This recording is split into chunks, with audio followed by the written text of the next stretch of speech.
Kundinnen und Kunden von Digitec haben sich zu früh gefreut.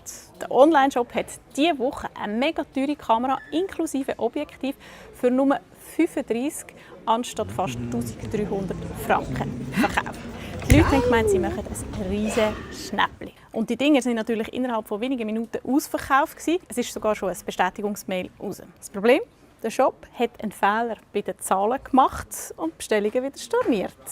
Ups. Wie es jetzt mit den Kameras weitergeht, dann gerade nachher. Aber wie hat das überhaupt passieren können? Die Kamera plus Objektiv sind ein limitiertes Tagesangebot gewesen, nur man hat Digitec Zahlen verkehrt angegeben. Sie haben 1299 Kameras für je 35 Franken verkauft, statt 35 Kameras für je 1299 Franken. Die Firma Digitec Galaxus hat ihren Fehler auch ziemlich schnell gecheckt und das Angebot dann auf nicht lieferbar gestellt. Sie haben die Bestellungen storniert und die Kundschaft informiert. Das hat das Unternehmen im SRF erklärt. Die Päckchen mit diesen Kamerakombis sind gar nie raus. Das war also gar nichts mit Monsterschnäpp. Was kann man als Kunde, Kundin unternehmen? Kundinnen und Kunden können sich zwar beschweren, aber die Hoffnung ist klein, dass es irgendetwas bringt. Der Onlineshop verweist auf seine AGBs und dort im Kleindruck steht, dass es kein verbindlicher Vertrag ist, wenn es einen Fehler bei der Preisangabe gibt und sie darum nicht liefern müssen. Anders wäre es jetzt eventuell, wenn die Produkte schon verschickt worden wären und die Leute die Kameras auch schon gebraucht hätten. Es hat schon mal so einen Streitfall gegeben. Der Onlineshop Galaxus hat nämlich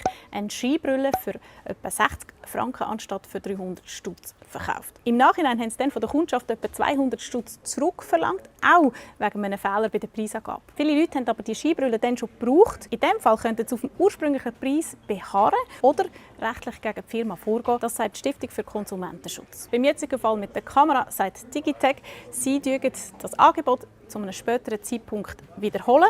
Diesmal mit den hoffentlich richtigen Zahlen. Hat es bei dir schon mal bei einer Online-Bestellung ein Durcheinander gegeben?